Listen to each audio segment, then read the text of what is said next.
Bonjour à tous et bienvenue pour ce Didi Sport spécial Euro 2020. Aujourd'hui nous allons faire le résumé du 14 juin. C'est parti.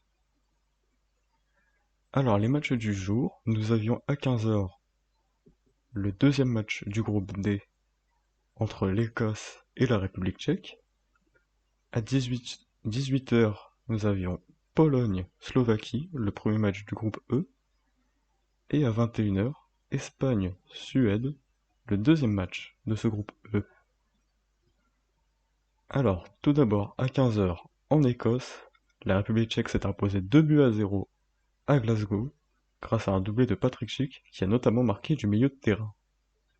On peut voir que les Écossais ont été dominateurs, sans pour autant être réalistes.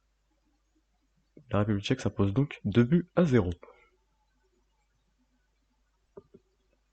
Ensuite, nous avions l'entrée en lice des équipes du groupe E. Donc, à 18 heures, nous avions Pologne-Slovaquie. La Slovaquie s'est imposée 2 buts à 1 à Saint-Pétersbourg. C'est d'abord Szczęsny contre son camp qui ouvre le score, donc le gardien polonais qui marque pour la Slovaquie. Dès le retour des vestiaires, Linetti égalise pour la Pologne. À l'heure de jeu, Krychowiak est expulsé pour la Pologne.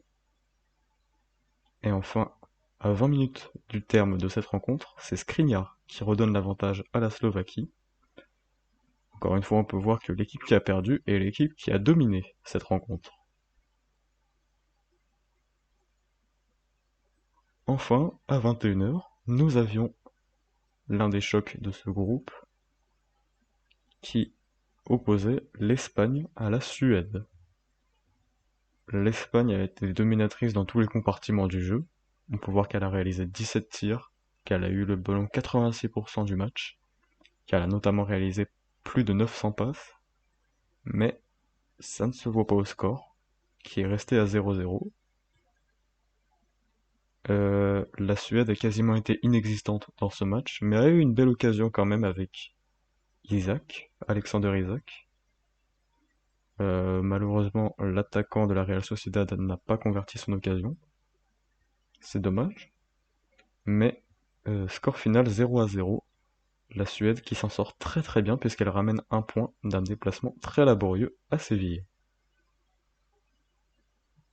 Au classement, dans les groupes A, B et C, rien n'a changé.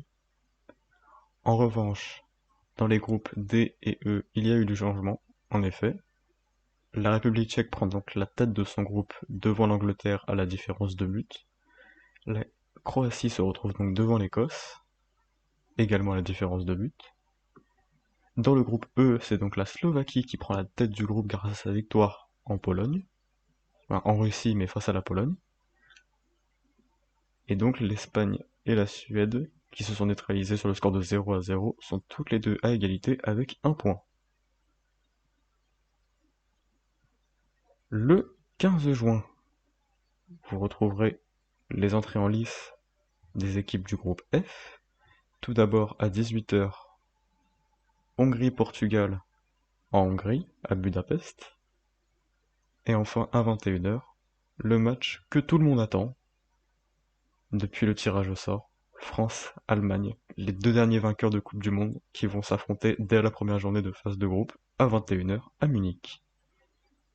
N'hésitez pas à donner vos pronostics dans les commentaires. C'est tout pour ce résumé du 14 juin. Vous pourrez retrouver le résumé du 15 juin demain sur la chaîne. À demain!